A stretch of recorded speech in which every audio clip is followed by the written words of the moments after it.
As I clicked the end button, I fell back in my chair. The breath I was holding escaped with a whoosh.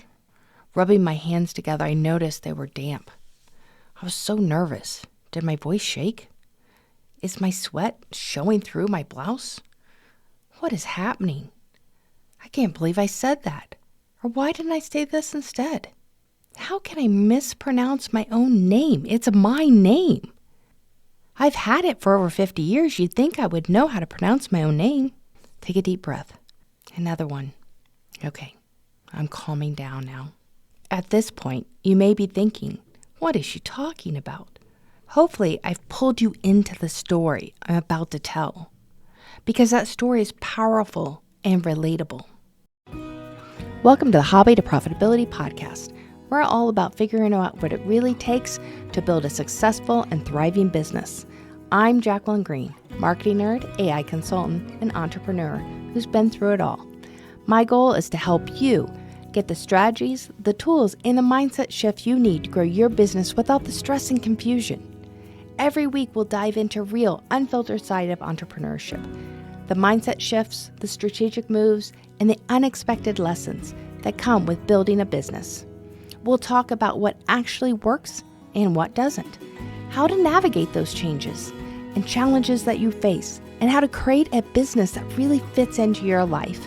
If you're ready to turn your passion into profit without the overwhelm, you're in the right place. I'm Jacqueline Green, and I'm the host of the Hobby to Profitability podcast. And today we're going to talk about stories and how you can craft an irresistible brand story that will turn strangers into buyers. Now, have you ever noticed how some people pull you into a story and you're holding your breath, waiting to hear more, excited to hear what happens? You're rooting for the character. You find yourself feeling what they are feeling. You want to save the heroine and experience the same transformation. Stories are powerful. So powerful that brands use stories to sell more products and services. They use stories because it evokes empathy and relatability. It showcases brand values and mission. It creates a sense of belonging and community. And whether you have a business or a personal brand, you can use stories to evoke emotion and build loyalty among your audience. Stories are everywhere. And in the story I just told you, you might want to know what was happening. Why was she reacting that way? What will happen? I was painting a picture of how I felt after the very first time I appeared on someone's podcast. It was completely nerve-wracking. My stomach was in knots. But you felt, as I explained it, how that felt. Well, why is that? Well, in this episode, I'm going to tell you why you felt that way, what the neuroscientists say about our emotional reaction to stories, and how to create a brand story that resonates with your audience. Finally, I'm going to give you some tips on how to be a better storyteller. Now, why are stories so important? And why is everyone telling you to share your story? Well, the human brain is wired for stories. Our brains actually process information differently when told as a story versus facts. Stories activate more parts of our brain. It's the sensory, the motor, the emotional centers compared to the raw data or just plain facts. When we hear a story, our brains undergo a process called neurocoupling, where the listener's brain actively mirrors that of the storyteller.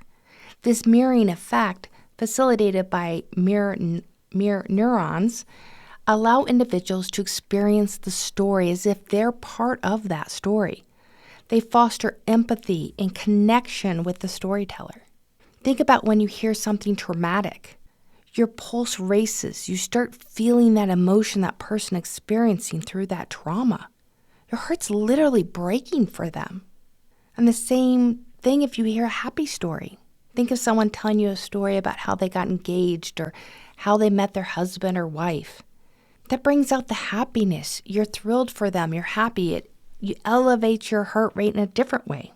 Studies have shown that the brain actually syncs between the speaker and the listener. This is really interesting. So a study was actually conducted, and it explored how effective communication aligns brain activity between the speaker and listener, facilitating a deeper understanding. And so essentially what they did was they put the speaker and the listener into MRI machines and did a scan while stories were being told.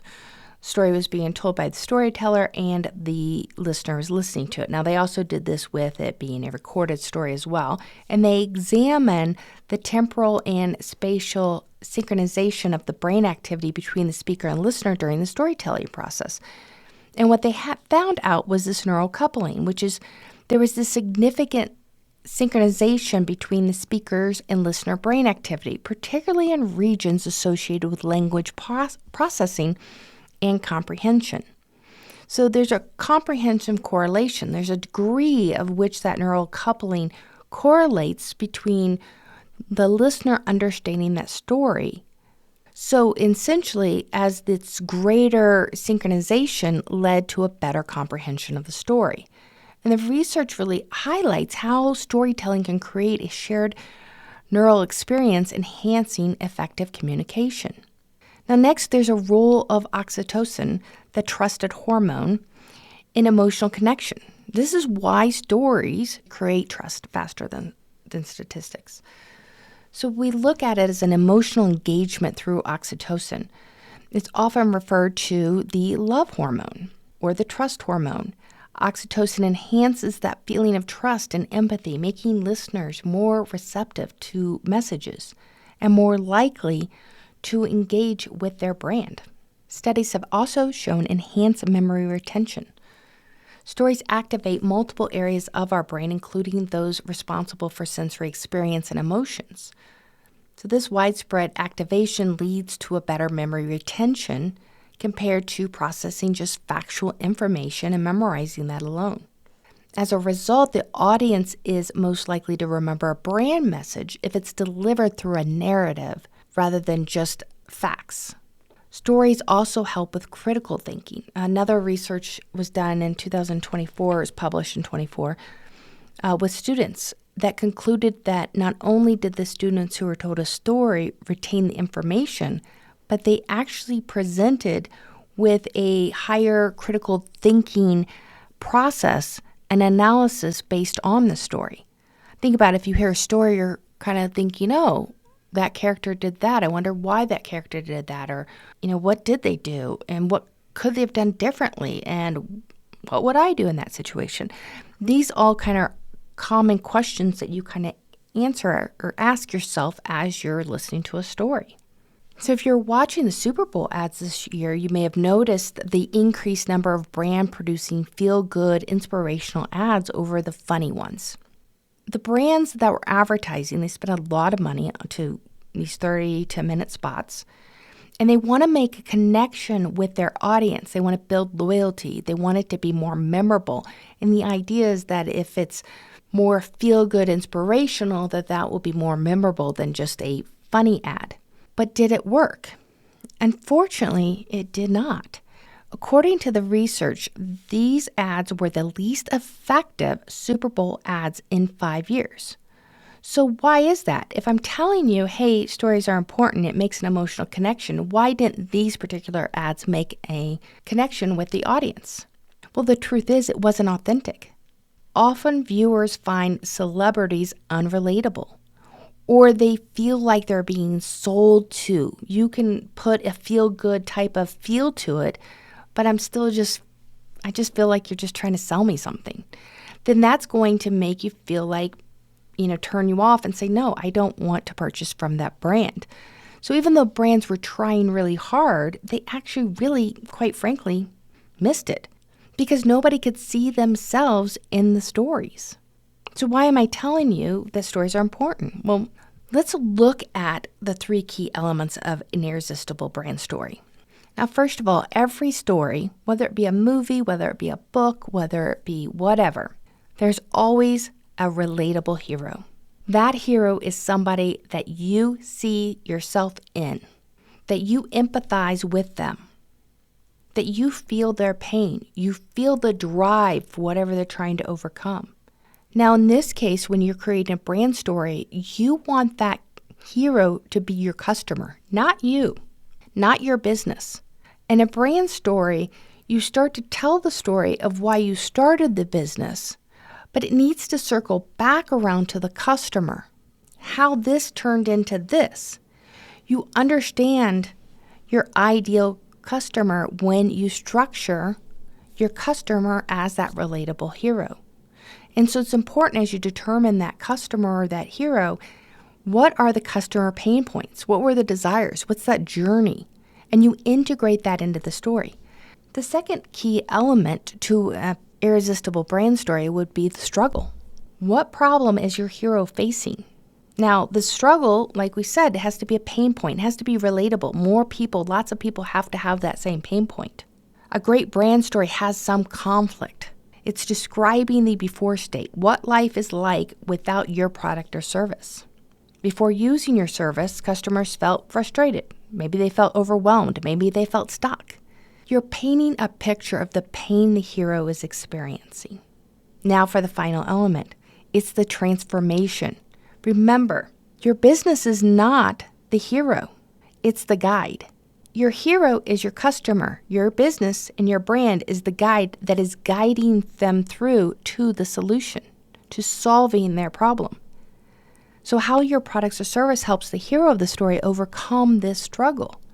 This is where your unique value proposition comes in. That's your secret weapon in how you're transforming the experience for your client. So you're sharing that after story, the results, how your business improved their life, how you guided them to improvement.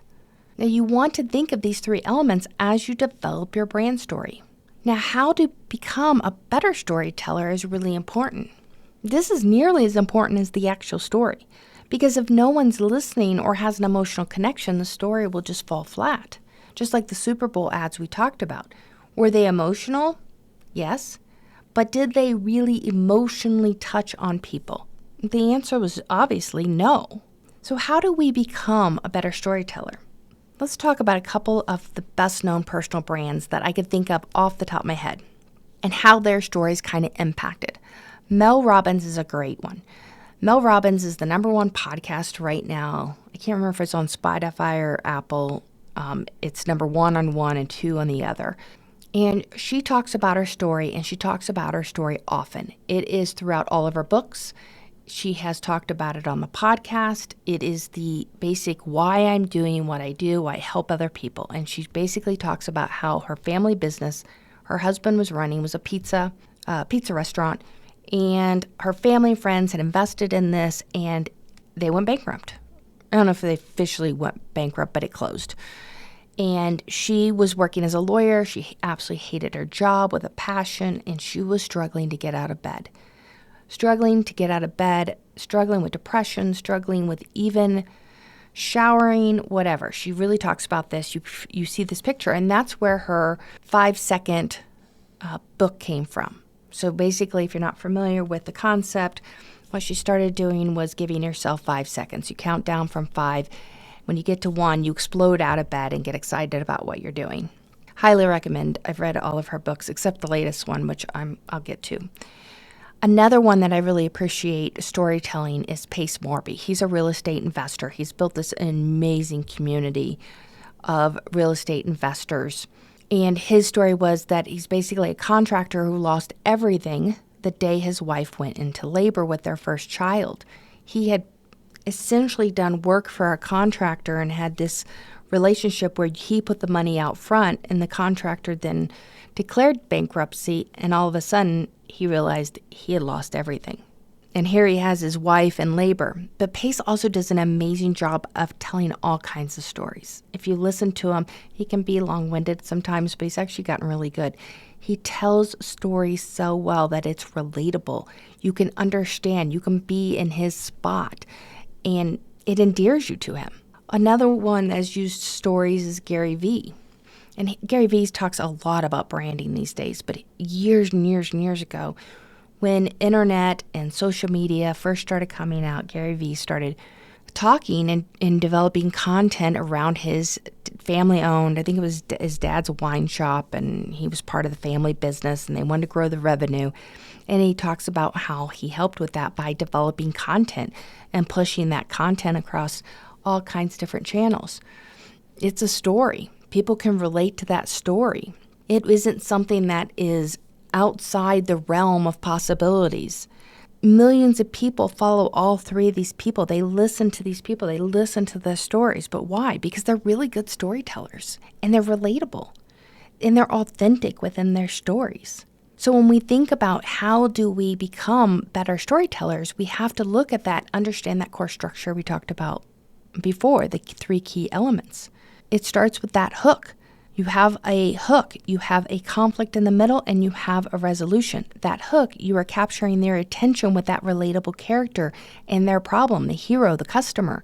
So for example, I was in your shoes, struggling to make my first sale. Then the conflict comes, and you introduce the obstacles that make that journey engaging. The conflict keeps people listening. I tried everything, ads, networking, social media, but nothing seemed to work.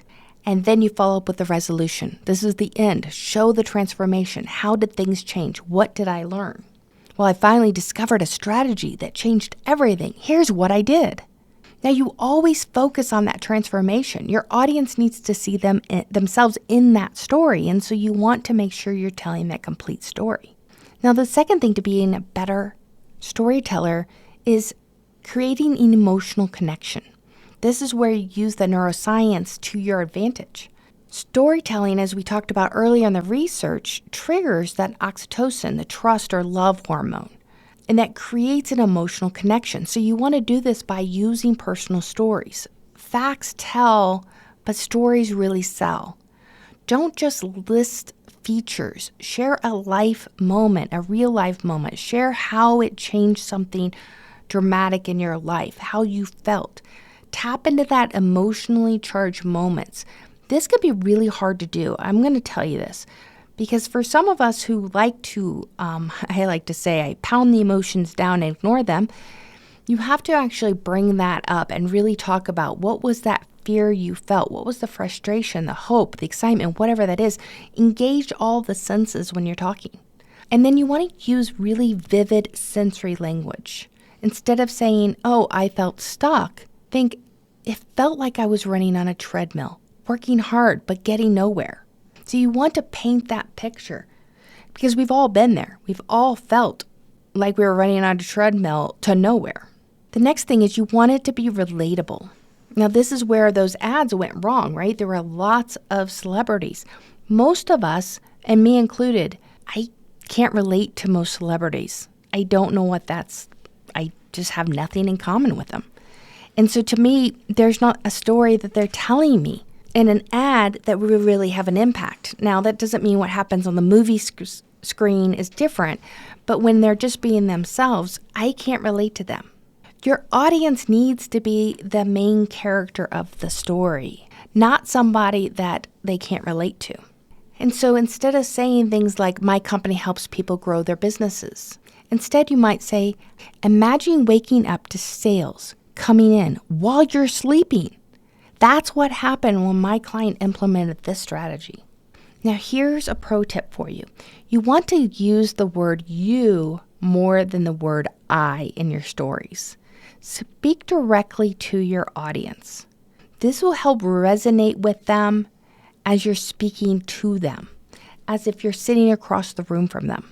Now, you also want to master the art of pacing, and this is actually really hard. I have a really good friend. She's amazing at telling a story. I often find her telling the story, and I'm literally trying to speed her up and get excited because I want to know what happened. And they're always funny, so that also helps. But you want to keep that story engaging. You want to make sure that the person's not getting bored, that they're not running off. So you start with your strong hook. I lost everything in 30 days. Here's what happened. That's a hook. You're telling people, I had $3 in my bank account and I need to get payroll out. That's a story, a hook. I want to know what happened. You want to avoid too many details, though. You need to cut out any unnecessary information. Stick to the emotional highs and lows of the story. Now, you still want to use the suspense. keep the audience wondering, what's next? What are they going to say? Because they're anticipating in their brain what you're going to say. Now, vary your speed and tone. Slow down for impactful moments. Pause. And then speed up for excitement. Next, you're talking about some story. You're telling them a story, but you really need to make sure you're using words and descriptive storytelling rather than just telling. So you want to show them through that descriptive storytelling. So in saying, I was exhausted and burnt out, you might say instead, I was waking up at 5 a.m. I was surviving on coffee. I was staring at my laptop with no energy left to give. Now, I started using this at a recent leads group, not that particular one, but I started painting a picture of what I was selling so that it was relatable. And my story started, part of my business is AI consulting. So we go in and we help businesses with implementing AI throughout their systems. And I was telling a story about one night at 7 o'clock at night. The next day I was filled with meetings. I was exhausted. I had been using my brain. At that point, I think I'd been working for 13 hours. I knew I had somewhere to be first thing in the morning. Then I had a new customer prospect meeting right after that. And so I needed to be prepared, but I hadn't really thought about it. And so I explained how I used AI and how it helped me get prepared for that meeting. And so, and you might be familiar with leads groups. Leads groups, you typically have anywhere from 30 to 45 seconds to tell sell your products and services, whatever you have to offer.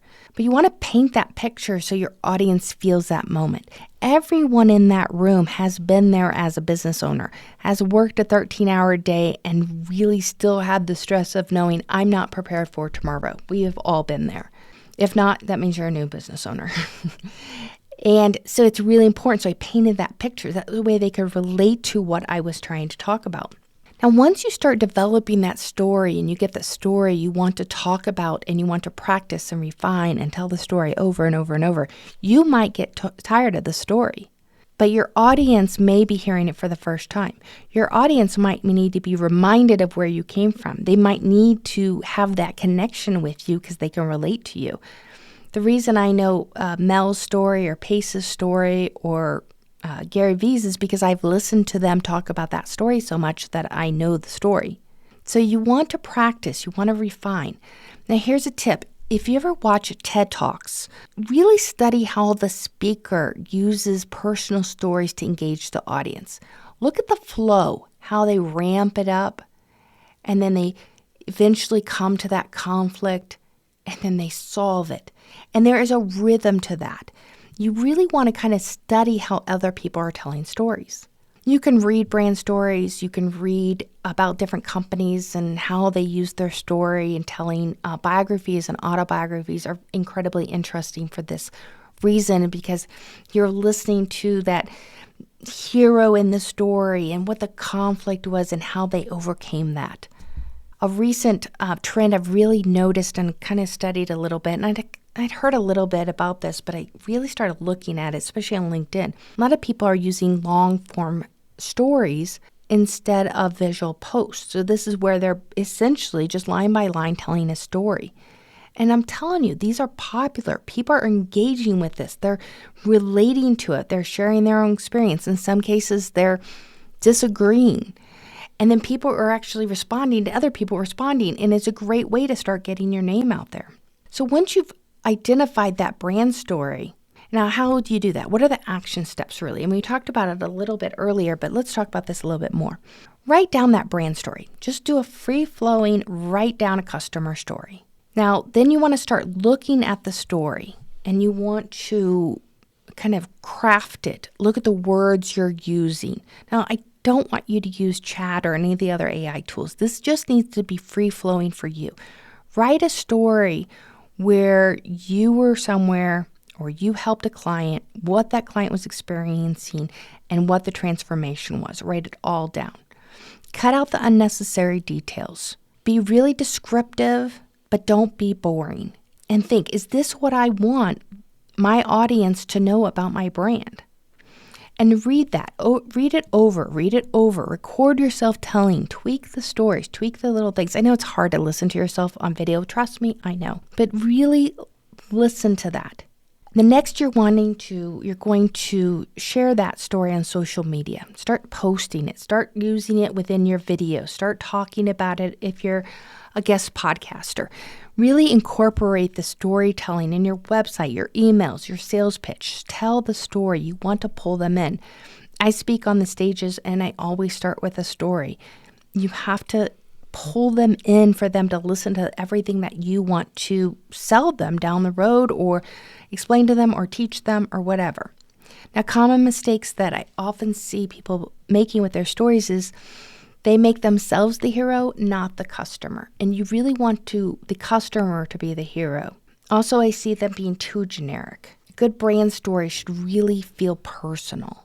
And that doesn't mean you have to give out all the nitty-gritty or really explain everything about the particular situation if it's really personal. But there's some element and descriptive words that you can use to really get your point across of the emotional state that you were in.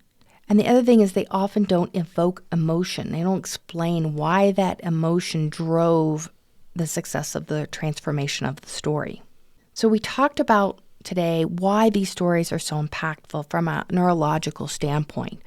And then we really delved into the 3 elements of the story, which really comes to the hook, and that's your hero, the relatable customer story. You're pulling them in, the conflict that your customer or that you went through, and then the transformation or conclusion. Those are the 3 steps to any good story. And then we also talked about how to be a better storyteller and how to craft that story. Now, if you need help crafting your brand story, I can help you. I offer a 4-hour strategy session called Marketing Momentum Workshop. And if you are feeling stuck in a feast or famine mode, unsure of where your next clients are going to come, you feel overwhelmed by marketing and don't know which strategy actually works, you're trying different things and nothing seems to be working, or you're ready to grow but don't have a clear roadmap to scale effectively, I'm here to help you. After this strategy session, you will have a custom marketing growth roadmap tailored to your business. You'll have crystal clear vision of where your business is going, exactly how to get there. You're going to have 3 high impact strategies to attract the right customers, the right clients, and increase your revenue. You're going to have a messaging framework that positions your brand as the go-to expert in your field. This is your brand story. What is your unique value proposition? What's that story that you're telling? And then a step-by-step action plan so that you can implement immediately and start seeing results.